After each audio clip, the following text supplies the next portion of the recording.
बिस्मिल्लाहिर्रहमानिर्रहीम। अस्सलाम वालेकुम डियर स्टूडेंट्स, मैं हूं मोहम्मद नदीम, आपका इंग्लिश टीचर बेटे।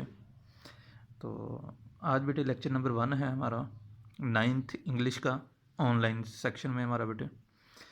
तो जैसा कि बेटे आपको पता है कि ड्यू टू लॉकडाउन हम मतलब इस पोजीशन में नहीं है कि अपनी जो फ़िज़िकल एग्जिस्टेंस के साथ हमारी क्लासेस होती हैं उसको कंटिन्यू कर सकें। तो इसलिए बेटे अब मजबूरन हमें फिर उसी पुराने पैटर्न यानी ऑनलाइन की तरफ जाना पड़ रहा है। तो इंशाल्लाह बेटे मैं कोशिश करूँगा आपको यानी ऑनलाइन में भी जितना हो सके यानी आपको अपनी तरफ से पूरा अच्छी तरह गाइड कर सकूँ। तो सबसे पहला जो हमारा लेक्चर है बेटे वो हमारा होगा पेपर पैटर्न की जानिब, क्योंकि माशाल्लाह एक तादाद होती है स्टूडेंट्स की जिनको पेपर पैटर्न ही नहीं पता होता till at the end of the ठीक है डे यानी बिफोर द एग्ज़ाम। तो उसका नतीजा काफ़ी भयानक निकलता है कि बच्चे को सही तरह पता ही नहीं होता कि मैंने प्रिपरेशन अपनी किस तरह करनी है पेपर की। तो इसलिए आपने आज मैं आपको इंशाल्लाह जो है पहले लेक्चर में इसका सारे का सारा आपको पैटर्न समझा देता हूँ इंग्लिश का, ताकि आप यानी इसको फॉलो करें और इसके मुताबिक अपनी तैयारी करें। नेक्स्ट इंशाल्लाह कल से जो फर्दर लेक्चर्स आएंगे उसमें हम जो कंटिन्यू करेंगे अपनी यूजुअल की रूटीन की स्टडी को इंशाल्लाह। फिर फर्दर हम देखेंगे कि क्या करना है। अल्लाह करे अल्लाह अपनी रहमत से यानी अच्छे इसबाब पैदा करे और ताकि जल्दी से जल्दी यानी स्कूल वगैरह जो है ओपन हो जाएँ, ताकि हम नॉर्मल अपनी फ़िज़िकल जो है फ़ेस टू फेस एजुकेशन की तरफ जो है जो एक नॉर्मल हमारा रूटीन का मेथड है उसकी तरफ जा सकें। तो ये बेटे मेरे पास एक पेपर है हमारा जो हमने अल्लामा इकबाल का यानी हमारा जो इदारा है उसका जो टेस्ट सिस्टम है उसमें हमारे पास यानी जो लेते हैं एक उसमें से मैंने पेपर पिक किया है। तो आप इस पे गौर करें बेटे। सब्जेक्टिव पोर्शन पहले मैंने डील करने लगा हूँ। सबसे पहला बेटे जो पोर्शन है उसमें आप देखें कि टोटल टाइम पहले आप ये देखें कि आपको 2 घंटे 15 मिनट मिलेंगे ये सब्जेक्टिव पोर्शन करने के लिए, ठीक है बेटे। और इसके टोटल मार्क्स होते हैं 56, ठीक है। टोटल मार्क्स कितने होते हैं? 56 मार्क्स होते हैं, ठीक है जी। तो इसमें जो सबसे पहला बेटे आपको शॉर्ट क्वेश्चन नंबर यहाँ पे लिखा हुआ है क्वेश्चन नंबर 2। अब बच्चे के दिन में आता है जी क्वेश्चन नंबर 1 कहाँ पे है? तो बेटे जो क्वेश्चन नंबर 1 है वो हमारे पास होता है जिसे हम कहते हैं ऑब्जेक्टिव पोर्शन का, मारूजी का, ठीक है। वो मैं इंशाल्लाह आपको बाद में गाइड करता हूँ, पहले इसकी जानिब आते हैं सब्जेक्टिव की जानिब, ठीक है। सबसे पहला इन्हीं आपको इन जो क्वेश्चन आएगा वो तो हो गया आपका ऑब्जेक्टिव। ऑब्जेक्टिव के बाद आता है सब्जेक्टिव में जो पहला क्वेश्चन बनता है वो बनता है बेटे आपका क्वेश्चन नंबर 2। वो है जी write short answers of the followings, ठीक है। ये 10 नंबर का सवाल होता है बेटे। इसमें आपको 5 सवाल लिखे हुए नज़र आएंगे, ठीक है। 5 सवाल आपको लिखे हुए नज़र आ रहे होंगे, ठीक है, स्क्रीन पे। लेकिन यहाँ पे बेटे इशू ये है कि बच्चे के ज़हन में आएगा कि जी 5 आने, लेकिन बेटे आपको बता दूं 5 नहीं आने। वहाँ पर लिखा होता है कि एनी 5, ठीक है जी, एनी 5। यहाँ पर आपको वो 8 टोटल शॉर्ट क्वेश्चंस देगा जिनमें से आपने 5 अटैम्प्ट करने होंगे, ठीक है। इसका थोड़ा सा फार्मूला समझ लें आप। वो फार्मूला ये होता है बेटे कि 5 आपके शॉर्ट क्वेश्चन जो हैं, 5 शॉर्ट क्वेश्चन SQ जो हैं वो आपके आते हैं बेटे कहाँ से? सबक के एंड से, at the end of lesson, ठीक है। यानी जो सबक के एंड पे एक्सरसाइज दी होती है उसमें से 5 शॉर्ट क्वेश्चन आएंगे 8 में से। जो 3 आपके SQ हैं बेटे वो given with in lesson, given with in lesson, ठीक है जी, वो आपके सबक के अंदर दिए गए होंगे, वो आएंगे। तो अब समझ लें कि टोटल 8 आएंगे, 5 करने होंगे। उनमें तरतीब क्या होगी? 5 वो आएंगे जो एक्सरसाइज में से आएंगे और 3 वो आएंगे जो आपके यूनिट के अंदर बॉक्सेस में दिए गए होते हैं, ठीक है बेटे। इस तरह ये आपके शॉर्ट क्वेश्चन टोटल आएंगे 8, उनमें से 5 करने होंगे। यहाँ पे हम हमारा ये जो सिस्टम है हमारा अपने इदारे का बेटे उसमें हम आपको चॉइस नहीं देते। उसमें पैटर्न बोर्ड का ही होता है, लेकिन सिर्फ उसमें चॉइस नहीं होती कि आपको फुल बटा फुल पेपर अटैम्प्ट करना पड़ता है। दूसरी क्वेश्चन की तरफ बढ़ते हैं। क्वेश्चन नंबर 3 जो है बेटे वो क्या है जी हमारे पास? Translate into Urdu of the following paragraph. ठीक है, ये 8 नंबर क्या होता है बेटे क्वेश्चन।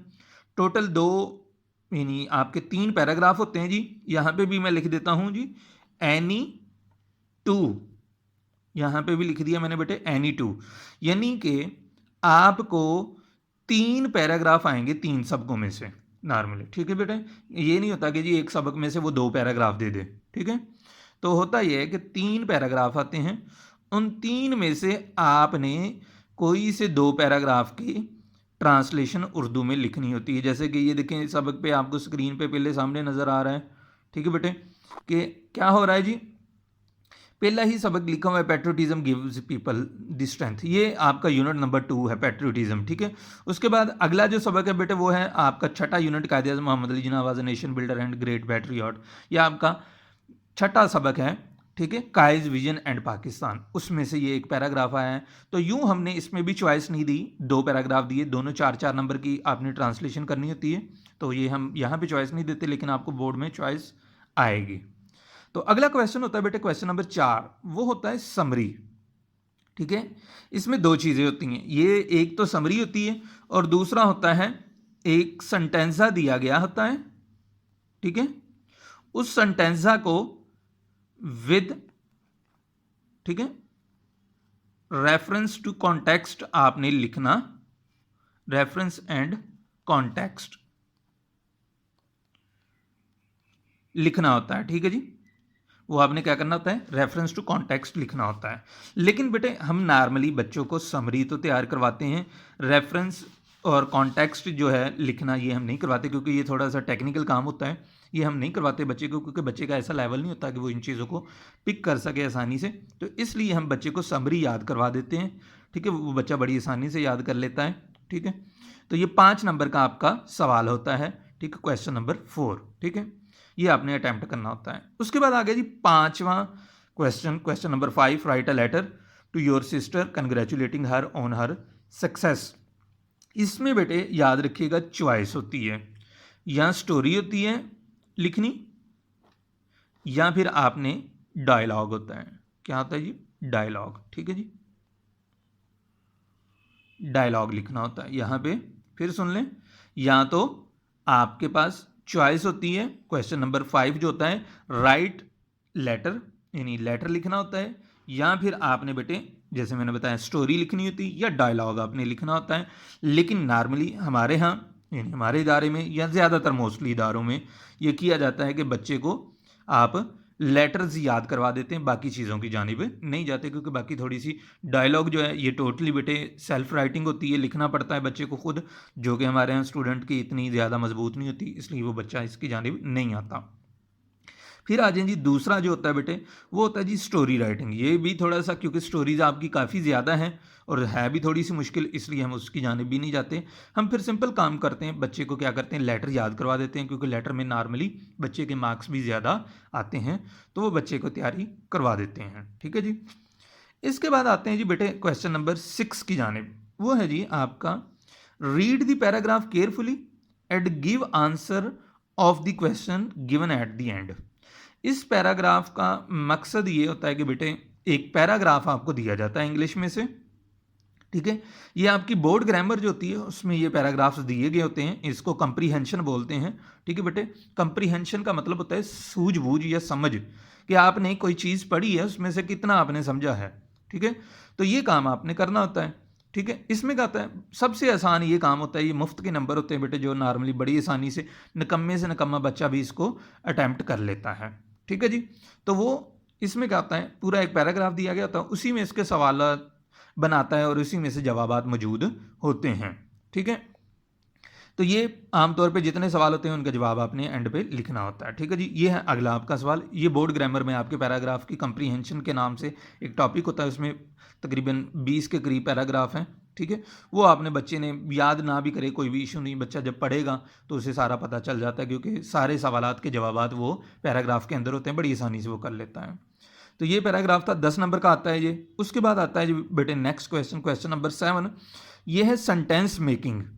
ये सेंटेंस मेकिंग क्या होता है, ये भी इसमें भी याद रखिएगा चॉइस होती है एनी 5, एनी 5। ठीक है। 8 वर्ड्स या फ्रेजेस या इडियम्स जो आपके यूनिट्स के एंड पर दिए गए होते हैं एक्सरसाइज में से, कहता है use the following words idioms or phrases into sentences, ठीक है। वो इस नाम से एक यानी आपका टॉपिक होता है, वो आपने वहाँ पे दिए गए होते हैं, वर्ड्स दिए होते हैं या फ्रेजेस दिए होते हैं या इडियम्स दिए होते हैं, उनमें से 8 पेपर में आएंगे, ठीक है, या और आपने 5 करने होते हैं, इसमें चॉइस होती है, ठीक है बेटे।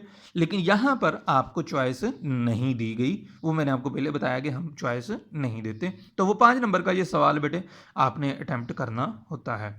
उसके बाद आए अगला जी, क्वेश्चन नंबर 8।